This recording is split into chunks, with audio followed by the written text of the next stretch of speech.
ርዕሰ ሊቃነ ጳጳሳት ሌዮ 14ኛ በደቡባዊ ሊባኖስ በጦርነት ለተጎዱ ክርስቲያኖች ያላቸውን ቅርበት ገለጹ። ርዕሰ ሊቃነ ጳጳሳት ሌዮ 14ኛ የትንሣኤን በዓል ምክንያት በማድረግ ባስተላለፉት መልእክት በደቡባዊ ሊባኖስ ውስጥ ለሚኖሩ የዴቤል ሕዝቦችና በጦርነት ምክንያት ለሚሰቃዩ ሁሉ ያላቸውን ቅርበት ገልጸዋል። ቅዱስነታቸው ለደቡባዊ ሊባኖስ ክርስቲያኖች ሁሉ መጽናናትን የተመኙ ሲሆን በአካባቢው በተከሰቱት ሁከቶች ለተጎዱ ማህበረሰቦች ያላቸውን ቅርበትና መጽናናትን ተመኝተዋል።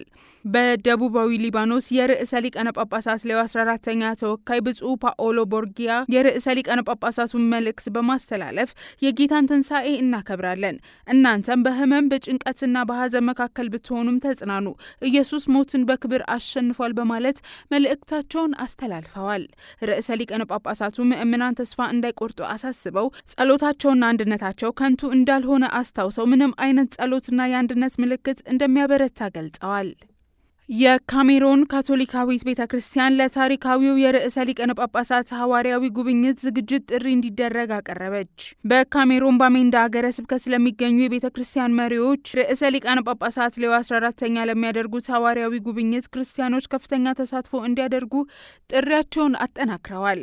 መጋቢት 28 ቀን 2018 ዓ.ም በተላለፈው ሐዋርያዊ መልእክት በሀገረ ስብከቱ የጉብኝቱ ዋና አስተባባሪ ክቡር አባ ዊሊያም ኔይባ መጪው የቅዱስነታቸው ጉብኝት ለሀገሪቱ የጸጋ የፈውስና የተስፋ ጊዜ እንደሆነ ገልጸዋል።